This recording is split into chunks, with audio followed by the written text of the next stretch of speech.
Welcome back to podcast number 2, chapter 2, measurement. We are starting on the slide where we previously ended. Common prefixes that can be used with metric system units that convey the magnitude or size of that unit. So a centi means 1/100th of something. If you put that in front of a meter symbol, you have 1/100th of a meter. You can make numbers bigger. For example, a K stands for kilo. Put that in front of the word meter and you have 1,000 kilometers, km. So get familiar with the ones that we use more commonly, as I indicated in the last podcast. You will also be using scientific notation in this class this year. Notice that all of these numbers have one thing in common. They are either very large or really, really small. So if, for example, you had to add tiny, tiny numbers like you see here, wouldn't it be easy with all of those zeros to make a mistake? So what we'd like to do is go back and do a review of scientific notation or exponential notation, and it expresses a number as a multiple of two factors. You have to have the coefficient, that's typically a number between 1 and 10, and then you'll have it times by some power of 10 or an exponent of 10. So m is your integer. Excuse me, this isn't right here. M is some number between 1 and 10, and the n is some power of 10, which could also be negative integers as well for decimal fractions. Let's do a little review. When you have a number that's greater than 1, you will have powers of 10 that are positive. When you have a number that's less than 1, a decimal fraction, the power of 10 will be negative. So here's an example of how you can change the following information into scientific notation. I would take the diameter of the sun, 1,392,000 kilometers, and to change that into a coefficient with a power of 10, I'm going to pop that decimal point over, as you can see in this slide, 6 places to the left. So if I'm moving to the left, then my power of 10 will be getting to be a positive number.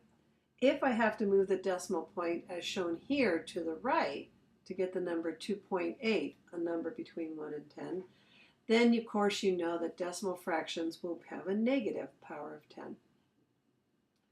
So let's finish that off. That would be 1.392 on the left times 10 to the 6th, and on the right, that would be 2.8 times 10 to the negative 8. So that's pretty much all there is to it, assuming you're on some strange planet, the batteries in your calculator died, and you had to do all the math by hand. So here are some examples. We will use that first number, 6.0 times 10 to the 23rd, hundreds of times this year. That's how many things are in a mole. Very huge number. A very small number, the 1.66 times 10 to the negative 24, those might be things like the masses of subatomic particles or distances within an atom. When you do math using exponential or scientific notation, don't forget, when you have addition, you have to make sure that the two powers of 10 are the same. It'll be simply very easy for you to add the two coefficients as long as you're in the same power of 10. So what I'd like for you to do is to try a few that you see here. Take a moment, pause the vodcast, with or without a calculator, whatever works for you. Try a few of these problems involving exponential notation. Okay, I hope you have those practiced out perhaps on your handout or also possibly on a sheet of scratch paper. I can't just solve that first problem without first changing both powers of 10 to the same value. It could have changed this 10 to the third to 10 to the fourth, or you could change this 10 to the fourth, like we did in the problem, to 10 to the third. It's really easy to do. If the power of 10 goes down by one value, then the number gets larger by a power of 10. So 6.3 times 10 to the fourth is the same as 63 times 10 to the third. As soon as the 10 to the third is the same, you can go ahead and add the number 63 plus 3.9. And good form would look something like this. I will explain that it's better to use a number between 1 and 10, so 66.9, someone rounded off to 67, and call that 6.7 times 10 to the fourth. Remember, if the power of the number gets smaller by, if the magnitude of the number gets smaller by a power of 10, the power gets larger. Now, why is it 6.7? More on that later when we learn about how to do mathematics involving significant figures. I love multiplying with powers of 10 because you don't have to do anything. You multiply the coefficients and you add the powers of 10. This is not good form though, because 40 times 10 to the 6th is best written as 4.0 times 10 to the 7th. Get smaller by a power of 10 on the coefficient, get larger by a power of 10 on the power itself. Now, hopefully that's rerun. So here are a few more. I decided on this particular problem to take 0.67 times 10 to the 7 minus 5 and turn that eventually into good mathematical form. Now let's check in. 6 divided by 9 is where the 0.67 came from. And of course, you know when dividing, you subtract the coefficients. Can't leave that as bad form, so 0.67 times 10 squared becomes 6.7 times 10 to the first, and you can leave off the 1. This time, I had to make the number get larger by a power of 10, so the power to which 10 was raised got smaller by 1 magnitude. And even if you have negative numbers in the powers of 10 in a dividing problem, you still subtract. 3 divided by 5 is 0.6, minus 8 minus 9 is negative 17, so 0.6 times 10 to the minus 17 is the same as 6.0 times 10 to the negative 18. I want you to adopt the good form, have the coefficient be some number between 1 and 10. Now you could try the same thing with a calculator, and the way you do it though depends upon which calculator you're going to use. So if you want to grab a calculator, if you haven't already gotten one, feel free. I don't have anything other than a Texas Instrument 84 right here. So if you were going to use this, I know your math teachers have probably asked you to use this key it's a little hard to see. It's got the little caret key, we call it. I want you to stop doing that, and there's a reason for it that will become much more apparent in the second semester. We want to use this key. It's got a little comma on it. And if you look at the body of the calculator, not what's printed on the button, you'll see the symbol EE, or sometimes EXP. On this type of TI calculator, that's a second function. So if I wanted to enter 6.3 times 10 to the fourth, there's no times, there's no 10. No more caret key stuff. You put in the coefficient, 6.3. Then you press, if you have a TI calculator, you press second, exponent, and just the power of 10. In this case, 4, as you can see right here. Then I simply add 3.9, second, exponent, 3. That means times 10 to the 3, but don't put in the times or 10. Hit enter.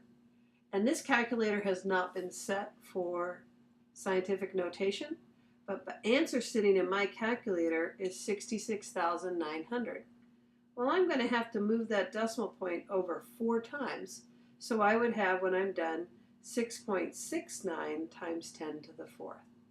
The only thing about the exponent key is if you have a simpler calculator, then it could even be simpler. The exponent key could be printed right on the button itself, and it's not a second function. You just put your exponent. We'll practice more with classroom calculators. You need to get very comfortable with those because they'll be used for classroom tests.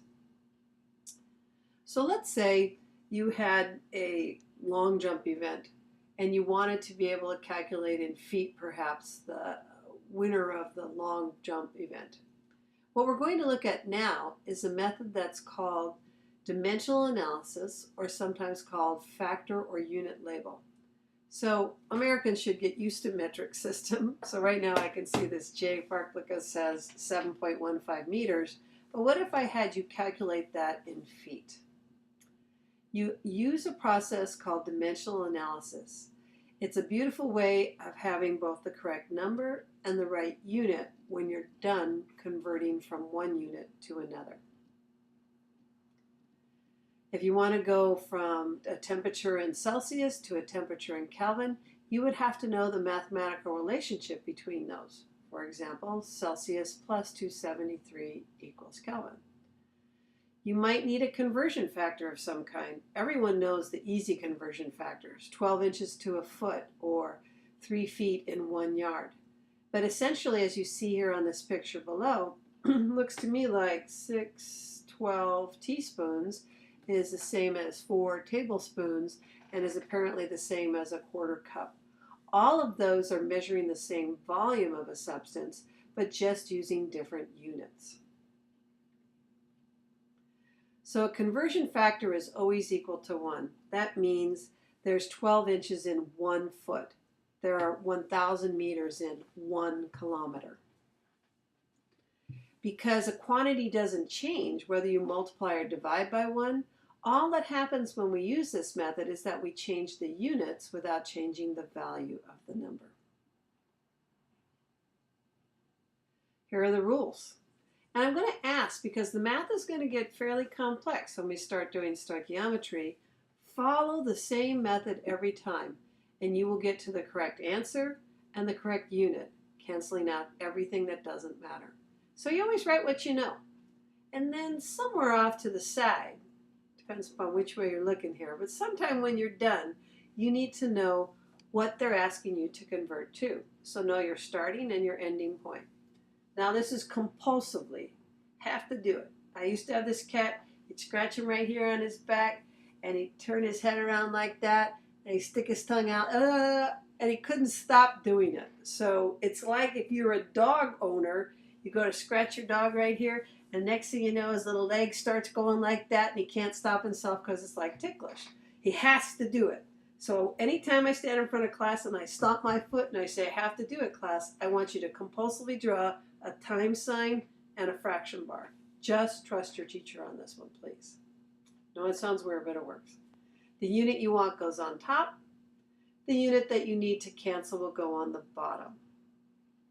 You have to establish the numerical relationship, 12 inches in 1 foot. And then you want to make sure that if you set it up correctly, the units that you do not want cancel, and you're left with the unit that you were asked to convert to in the first place. Always check to make sure your answer makes sense. So, if I take this guy, J. Farclicus, with 7.15 meters, I can take that and either through 1 step or 2 step or sometimes 3 or 4 conversions, I can convert that into any other unit of length.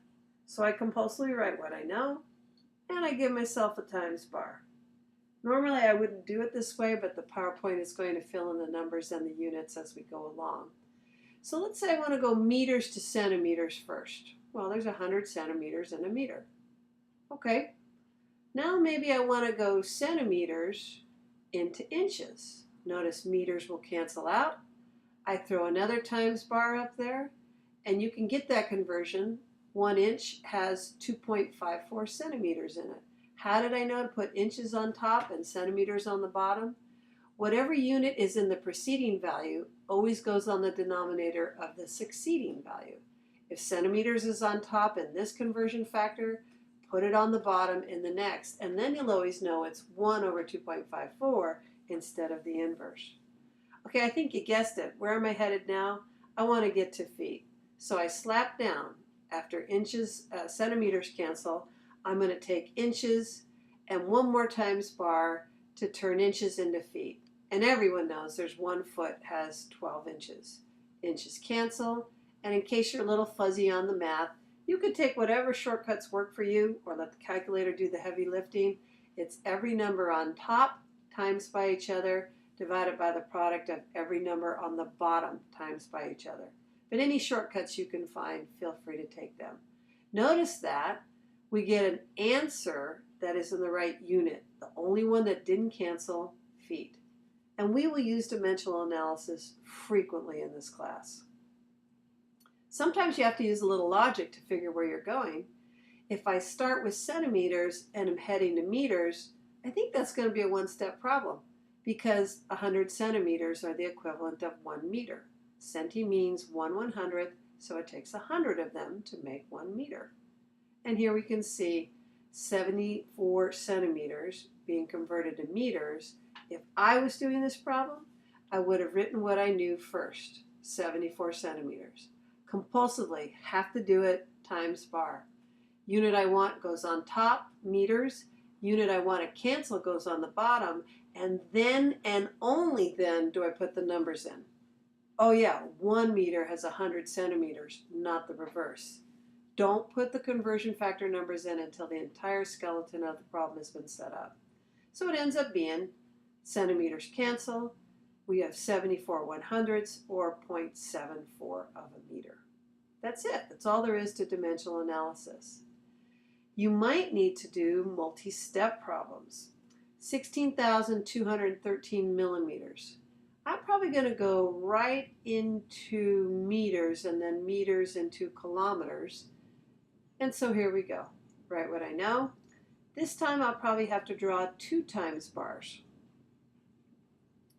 I don't like to put the numbers in until the very end, but my first times bar shows me that 1 meter has 1,000 millimeters.